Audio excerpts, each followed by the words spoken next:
All right, that's everyone. Let's get started. You know, guys, it's great to see you here. I look out the window.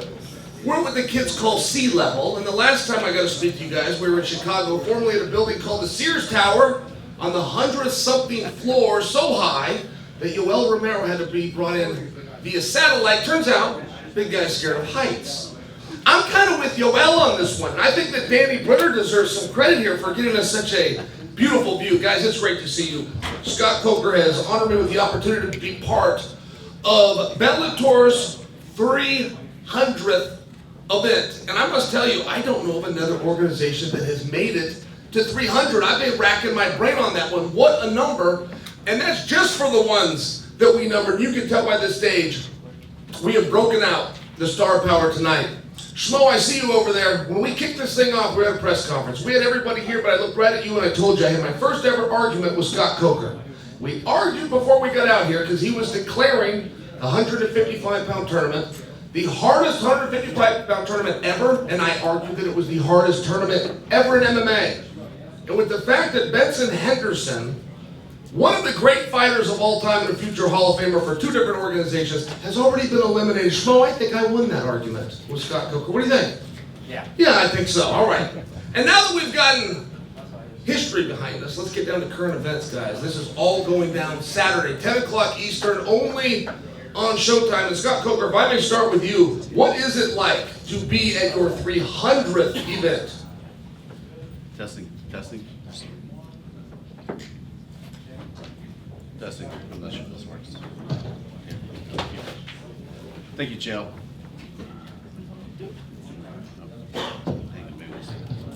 Testing. Sorry. Anyway, listen, it's a big milestone for the company. It's a big milestone for myself as a.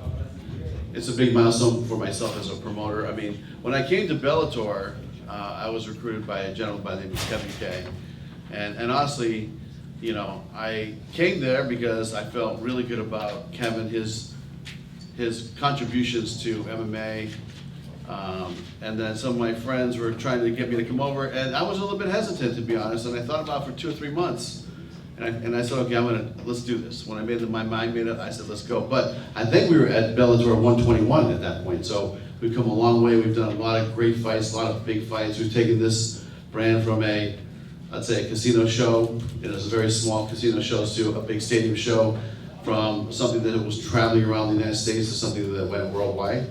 We've done a lot of great work. We have a great team, and really proud of my team and proud of the fighters that we brought on board. We've built a roster unlike anybody else, I think, in MMA. And what I mean by that is, not since Pride have you heard the notion of, hey, are these fighters better than the UFC fighters? Is Nemkov better than the 205-pounder over there? Is Johnny Evelyn better than the 185-pounder? I mean, those are the types of conversations that are happening today. So, you know, we've built the brand, we've built the fighters, we've built this company from the ground up. Super proud of everybody here, and I look forward to some great fights. It's the first time in the history of this company we've had 3 title fights in one night. We were supposed to have 4, but you know, injuries happen in this sport, and that's just the way the ball bounced for Lyndon Bassel and Ryan this time. But we look forward to getting him back in as soon as possible. But I wish all the competitors here good luck. It's going to be an amazing night on Saturday, and let's go celebrate, you know, the milestone of Bellator 300. Thank you. All right, anybody that's planning to be in San Diego and would like to join us, by the way, tickets at Bellator.com or, of course, at Axis.com. And as of 20 minutes ago, we still had tickets. That'll be my disclaimer to tell you to hurry. Athletes, I believe that our microphones have been fixed, but I'm going to ask some questions, and if they aren't, please just come up to this one. I'll step aside. But I would love to start with Cat Zingano. Cat, I was at the Mohegan Sun when you made your Bellator debut. I heard Josh Thompson and Big John tell the world that you were the one that was being brought over, that they didn't know if it was going to be 1 win, 3 wins, or 5 wins, but you and Cris Cyborg were eventually going to get into the cage. It turns out Big John and Josh had it right. You've known this was coming, and we've known this was coming. Girl, how do you feel? I feel good. It feels like my life's work to get up to another title fight. We've heard about this fight a few different times over time, so it's nice that it's actually finally here. All right, and Cris Cyborg, I would love to ask you, because one thing that is so impressive about you, as a viewer of this sport, or even a former athlete of the sport, is your ability to stay motivated.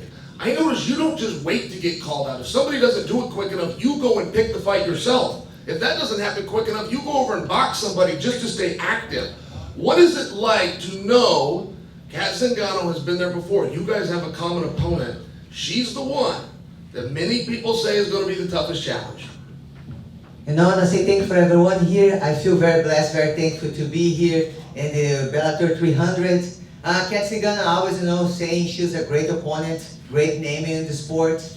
I never choose my opponents. Of course, I want to be active, I want to be training, and getting better, improving my game.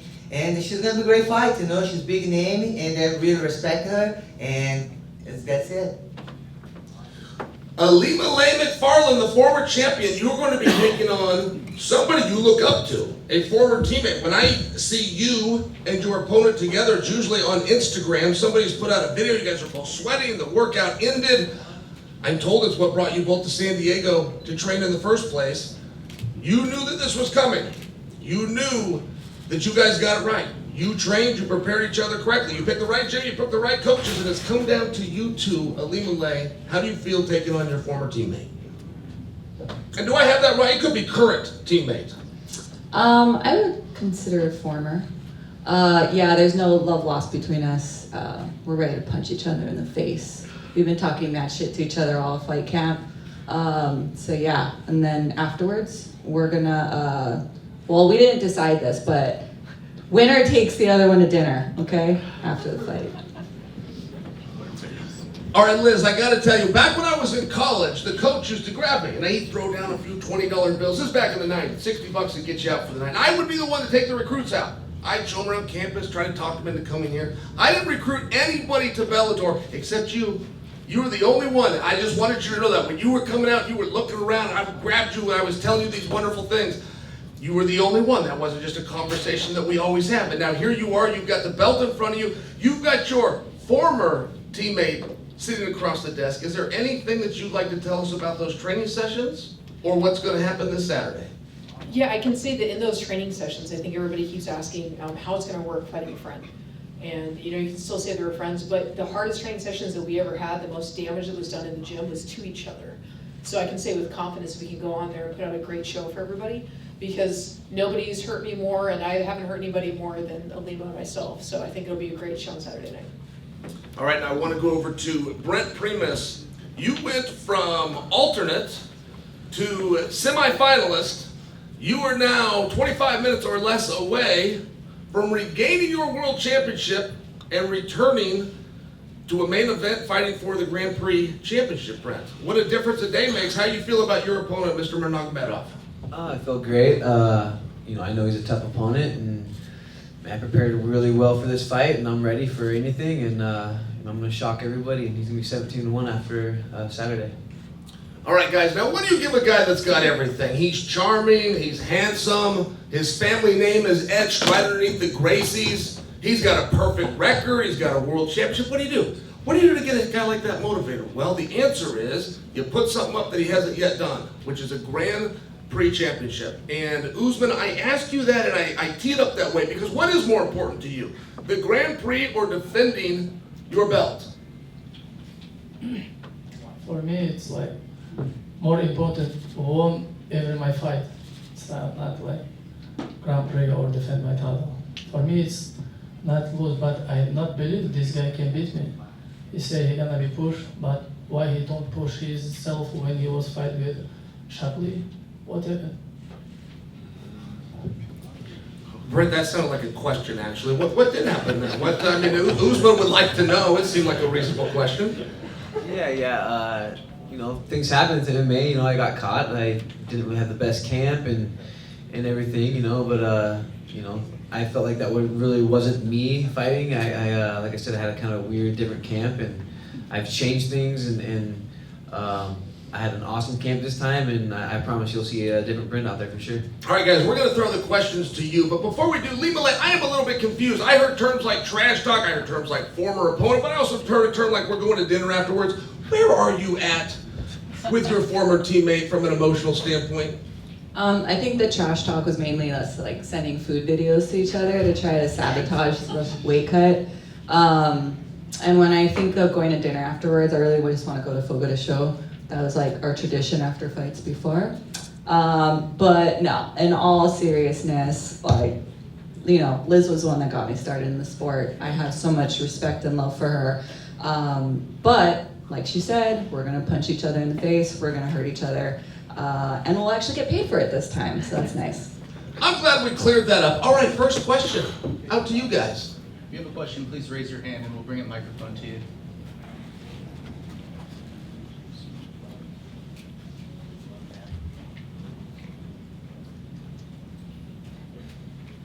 Hi, this question is for Usman. Hi, this question is for Usman. So Cain Velasquez has been coaching you for this fight. What do you enjoy the most about Cain coaching you, and what do you miss the most about Khabib coaching you? You know, this is different when Khabib is, it's like, you feel like mountain behind you.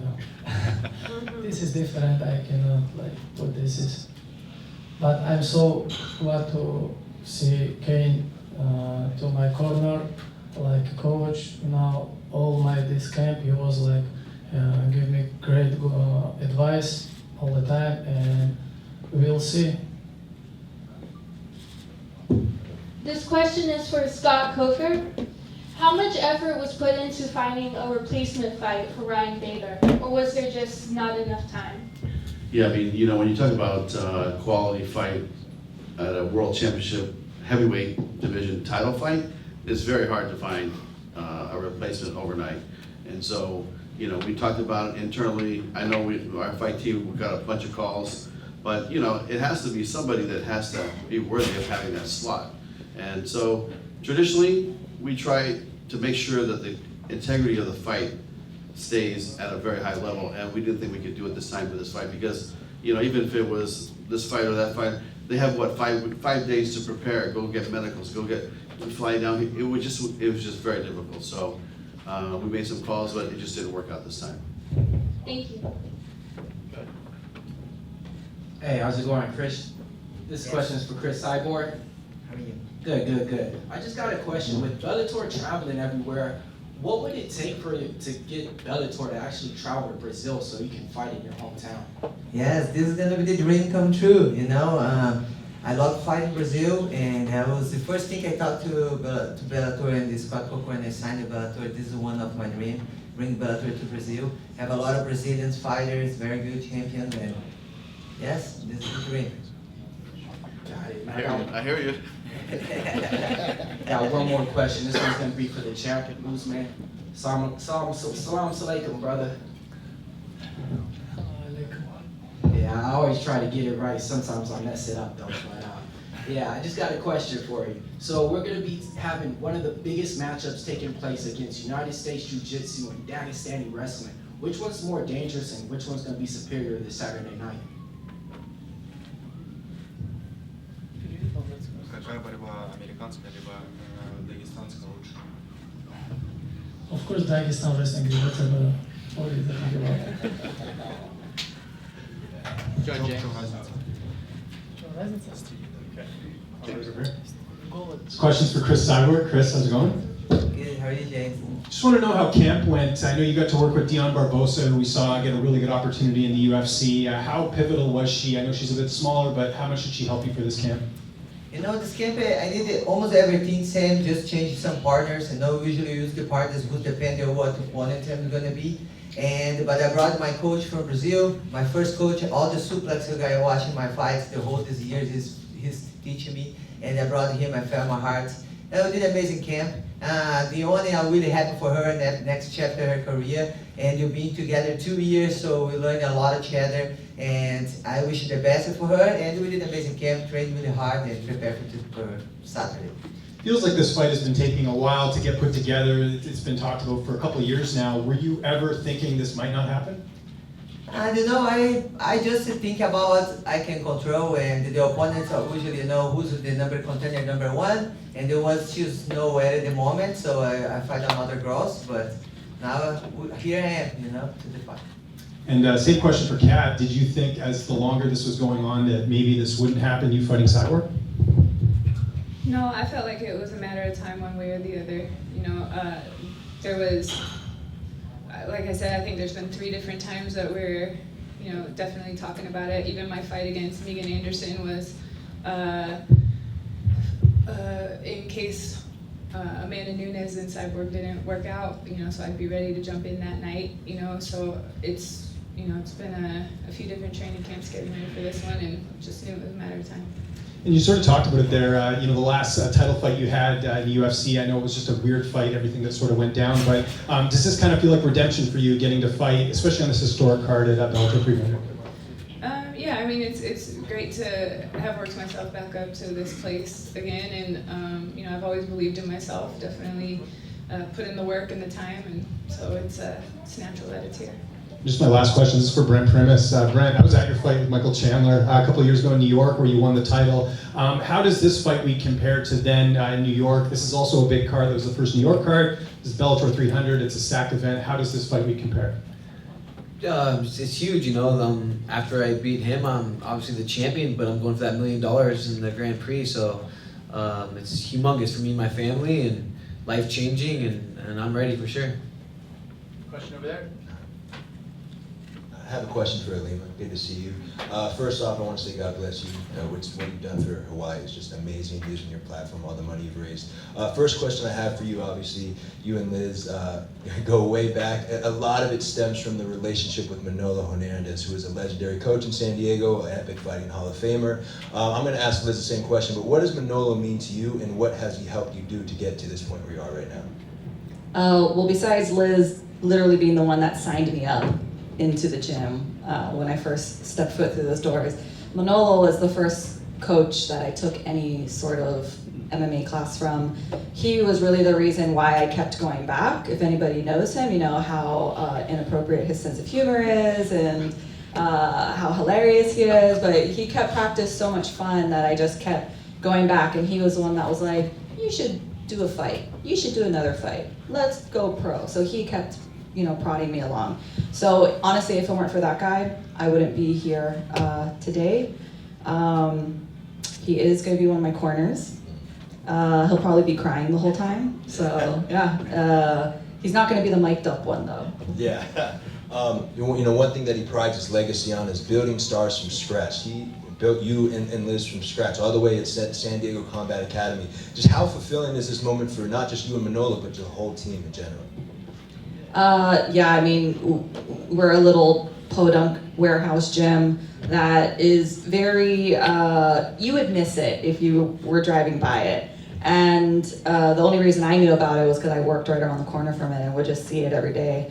So yeah, to be able to bring up 2 world champions who really walked in with little to no experience, that's a testament to that little gym. And yeah, that's kind of been our thing, like we're the little gym that could.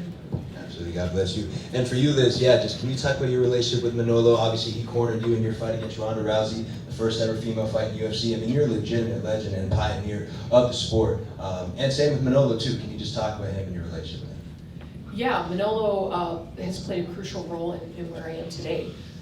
When I first started the gym, I didn't really have the money to be able to pay for the gym membership, but he still took me under his wing. He taught me how to teach one-on-ones, he taught me how to teach classes, the fundamentals of martial arts, and when it really just came down to money, I didn't think that I could put it together and pay anymore. He was the one that went and talked to the owners and was able to work something out for me, who was there with all the fights. He's, like Ilima was saying, he's the goofy guy in the background that's cracking those inappropriate jokes that you have no other choice but to laugh at. So he definitely taught me what it meant to be lighthearted. And then by him taking me under a wing, I understood the importance of doing the same for up-and-coming fighters like Ilima and the other women that came to the gym. Yeah. Obviously, you have history of Manolo, but in the present moment, you train at the arena with Coach Chuck Martinez and company. What is it like to switch there and talk about that? Yeah, initially it was really difficult. I was going through that hard road of not wanting to be disloyal to the gym that I was at. But it was coming into a cost of my own career, and I eventually realized that if I wanted to keep succeeding, I had to put myself first and think about my career and do what was going to benefit me most. And when I went to the arena, I was getting my butt kicked from day one and getting challenged, and that's what I needed. Is I needed to be pushed, I needed to be able to evolve and to grow. And with Coach Charles Martinez and Vince Salvador, they encourage in everybody to seek growth. Whether that means going to different seminars every weekend, seeking out different training partners, it's all about, like, there's no disloyalty if you find something that pushes you more. They encourage that. And that was exactly what I needed to be able to find success in Bellator and to be able to start this new chapter on a good foot. Thank you so much. Also a question for Kat Zingano. You train in San Diego as well. Can you talk about what this means for the San Diego MMA community to have not one, not two, but three pioneers of the female MMA game that was trained in San Diego headlining this fight? I think it's amazing. Part of the reason I moved to San Diego from Colorado was the saturation of amazing options here as far as training. I originally came out here for Alliance MMA with Dominic Cruz and Jeremy Stevens and Angela Hill, that group, and then the team isn't really Alliance isn't really like a huge team anymore, but that was a magnet to get me here. And once I got here, I realized you could throw a rock and find good jiu-jitsu, good wrestling, good whatever. And I ended up with a great recipe for me now. I outsource all of my training. I have Justin Flores for my judo and wrestling. I have John Exalvis for my stand-up, kickboxing, all of that. I have Randy Miller here. She's Olympian for, medalist for wrestling.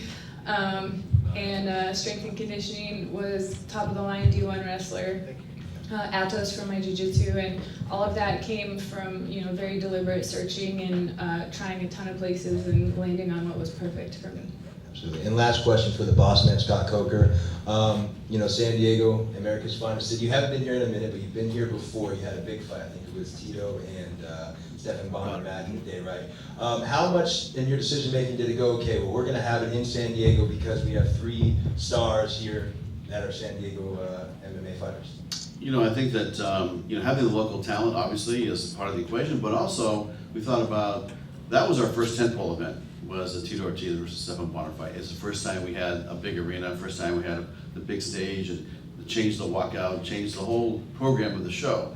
So we said, what better place than to go back to San Diego, and that's why we chose the venue, because this is where it all started. It was, I think, November of 14, and it's been a great ride since. And we've, like I said, we have these amazing athletes here, so it just made a lot of sense. Yeah. And San Diego is an absolute hub for jiu-jitsu. There are some coaches that say it's the mecca of MMA. I'm not sure if you agree with that statement, but I do want to ask you, what do you think of the San Diego MMA community as a whole? Yeah, even before MMA, I mean, I used to, there was a gentleman used to fight for me named Melchor Minor here, right? He was a kickboxer. And I'm sure he probably trained a lot of top MMA fighters in striking here, but some great kickboxing, great martial arts here, and great jiu-jitsu, great MMA. So, to me, it's something that they should be proud of, because this is not an easy sport, as you know, right? It takes a lot to be successful, and to have so much talent in a small vicinity, close to LA, close to the Bay Area. And it was just, and it's beautiful here. I mean, the weather's unbelievable. So we're all happy to be here. It kind of reminds me of our fight that we did in Hawaii. So we're all gonna have a good time this week. Simon. First question is for Brent. Brent, you are a massive underdog going into this fight, and I'm just curious what sort of motivation that serves for you. Do you feel like you're being overlooked? You're a former champion, so how does this sit with you, the way this fight is being viewed, generally speaking?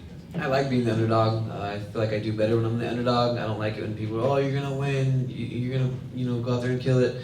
I like being the underdog. I've been the underdog a lot, and I've proven a lot of people wrong. So yeah, let's go, man. I'm gonna shock everybody, like I said, and this is exactly where I want to be. Would it specifically mean a lot for you to beat somebody with the last name Nurmagomedov, given what that holds?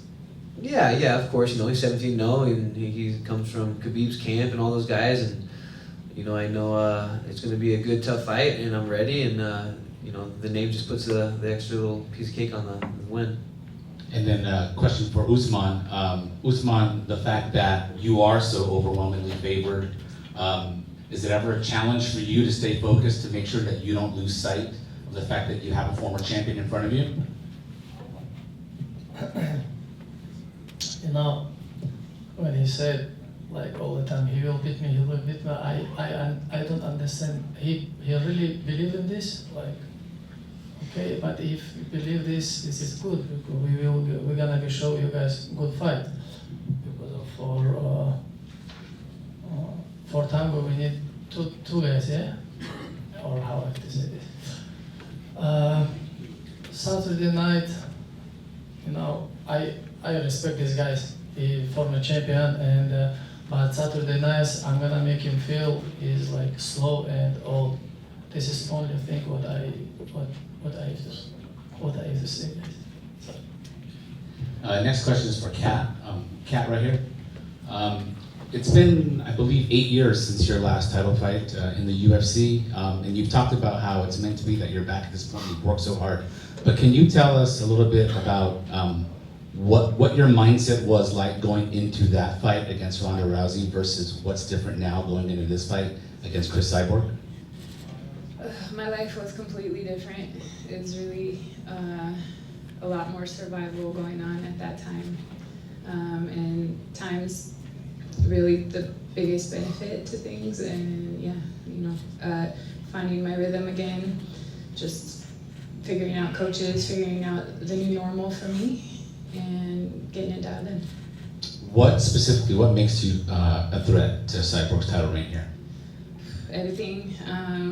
Skill, all the different disciplines, the years of experience, my will, my grit, my speed, everything. And for Cris, Cris, you know, you fought the who's who throughout your entire career, so I'm just curious where you rank Kat amongst everyone you fought. You know, I always prepare for the worst. I always prepare for 5 rounds. All my career, I always defend my titles. And you know, Kat, I much respect. I put a lot of work, training, and I know she's a tough girl. I know she's has skills, and I prepare very well for her. Question for you, Scott, pertaining to this fight. You know, Kat and Cris, they've been legends of women's MMA for so long. So, just as the promoter of this fight, how do you feel being able to give these ladies the opportunity to fight each other for a championship? Yeah, and not only a championship fight, but also to be, you know, part of Bellator 300. I mean, this is a very big event for our company, big milestone. And, you know, we signed Kat to Bellator for this fight specifically. So, or, you know, to test herself and see if she could continue to win and get to that point. And she did it, she proved herself, she's a great fighter. And we're expecting fireworks on Saturday. And then question for, this question will be for Ilima and for Liz. I'll start with Ilima first. You guys have talked about how you have roughed each other up in the gym. I get that, but this is the actual fight. I can't imagine you guys have ever 100% thrown a punch to each other's face before, have you? I feel like Liz has, because it hurts in practice. But you know, you're right. I'm not sure if we've ever gone super 100% before, so that's what makes it fun and exciting to look forward to. Yeah, just like really feeling each other's true power. And I do want to know, like, are we gonna touch gloves? Because I know you don't like to touch gloves. Okay, cool. That's all. She said yes. Liz, you've never hit Ilima full on before, correct? No, I'd absolutely have to agree with her. We certainly hit each other pretty close to going as hard as we can, but there's always holding back. It's not a fight when we're in the gym. And as much as you want to prepare the person as much as possible, the last thing you want to do is injure somebody in anticipation of a fight. You have to hold back, right? But of all the people, we've gone harder with each other than anyone else in there, unless they were bullying somebody, in which case I lost my temper. Okay, so then let me frame this question differently, because I'm sure there's various ways to ask this, but in sports in general, you know, teammates and friends competing against each other happens all the time. But there's a reason why it doesn't happen a lot in combat sports or in mixed martial arts. I mean, you look at the UFC, you've got like Aljamain Sterling and Nurmagomedov currently, they won't fight each other, right? And the thing is, you're going in there with intent to hurt your opponent. You guys are friends though, so can you just speak about like going into the fight with the intent to hurt somebody that you care about? Maybe I'm like a different kind of fighter, but I don't go into my fights like purposely trying to hurt the other person. So it's really not like a different mindset for me, the fact that I'm facing a friend and somebody I care about. Because yeah, I don't ever, our lives, these are our bodies and our health and everything. So yeah, it doesn't really change the mindset for me. Liz? Yeah, it's definitely a different element. Like she said, we're not looking to maim people to take them out of their careers. That's the last thing we want to do, and it's nothing different here. The benefit we have is we know that we're going to throw down, and it's no malintent. There's no cheating that's going to go on. There's nothing, I can rest assured that there's not some sneaky stuff where she's fish hooking me in the mouth and all these other things. And I can't say that about other opponents. I've had experiences where they cheat from the first second of the fight to the very end. And that breeds resentment, and it breeds a whole different type of uncalculated attack to the fight. Whereas when you can be smart, when you can do things the right way, you can go out there and demonstrate everything you have and put it on the best way possible. Last question then for Scott. Scott, how do you feel about two friends fighting each other, and what do you expect from this fight? I feel like it's only going to be friendly until the bell rings, and then I think they're going to go at it. Yeah, exactly. Once somebody gets punched in the face, it's all over. This is going to be on, and they'll be able to test themselves. I think that, friendship is one thing, but, this is a competitive fight at the highest level. This is a world championship fight, and I think it's going to be great. And good for you for staying on that. We all wanted to know that. Good for you for asking them 3 questions. I'm still wondering, right? Because they're going to have dinner after they beat each other up. There's only be one that's champion. I'm with you on this. I'm still a little bit unclear. Go ahead. What's up, guys? Dylan Napoleon, New England MMA. Brent, Primus, I'll get started with you, man. Obviously, after you had lost that Chablis fight, it seemed like title contention was a little bit out of reach, right? Then you got the alternate call. Were there any adjustments to your mindset, your training, anything like that you made now that you're back in title contention? Yeah, I changed up a little bit with my coaching staff and my training, but man, this game is so mental and just as much as physical, and I feel like I'm in a better place mentally, and yeah, man, I'm ready. I'm blessed to be here, honored to be here. This is a humongous fight and humongous card, so man, I'm just honored to be here for sure, and I'm gonna prove that I belong. Thank you. And for Usman, you've had Cain Velasquez in your corner like we talked about a little while ago. What does it mean to have him around these days, and what does his presence in your camp mean to you, and how has that influenced you to be better this fight?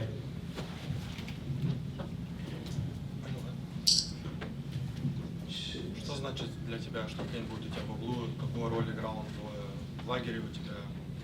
Об этом расскажи. Важности Кейна. This is very good for me because of Habib cannot, he don't have visa, he's not coming, and someone like Cain, this is guy who make history, is very good. Cain is very good, man now, and when he come to gym, atmosphere all the time changes. I feel I will be better when I will in the cage. Now, you'll see. I go to him. I'm very happy he'll be. I'm very happy that he will be my corner. Thank you. And I want to ask one more to Ilima and Liz. This seems like a fight that both of you have always been so excited about, something that you've looked forward to. What outside of the championship, the title on the line, excites you about this fight? Me first, sorry. Wait, what else excites me about this fight? Yeah, outside of the title on the line, what catches your eye or makes this a little bit more fun for you outside of the belt on the line? Mm-hmm. Well, I think it's really, really cool that it's here in San Diego. I know I always said I want to fight Liz in Hawaii, Hawaii, but no, San Diego is where our career started. In fact, 10 years ago, at the Pechanga Arena, it was known as the Valley Center Arena or Valley View, something like that. But I watched my first ever live MMA fight 10 years ago, and it was Bellator 131. And so just to be able to fight here in San Diego against my former teammate, who we both trained out of San Diego, we're names here, that is super cool and super full circle moment. So I think just that detail alone makes this a really, really awesome fight outside of the belt. You know, even if it wasn't for the belt, this would be a really, really cool fight. And of course, bragging rights afterwards, you know, whoever takes us to dinner or whatever, whoever has the belt will put it on the table and get to talk shit, so yeah.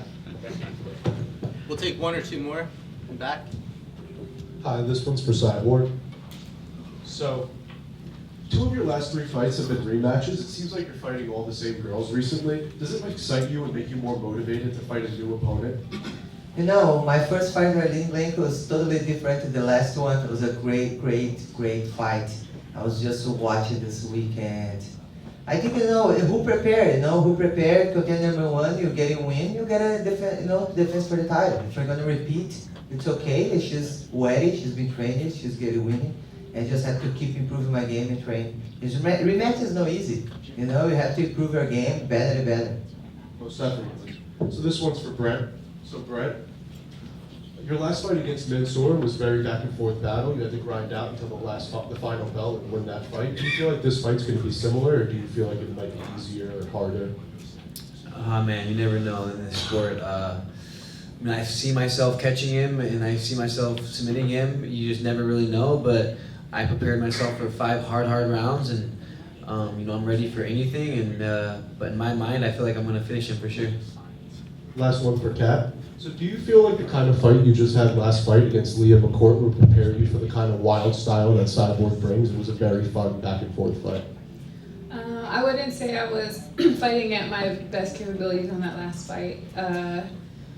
So no, I don't think that's very indicative of this fight at all. I don't think it, you know, the training was different, the game plan, the preparation, everything is different. It's a completely different athlete.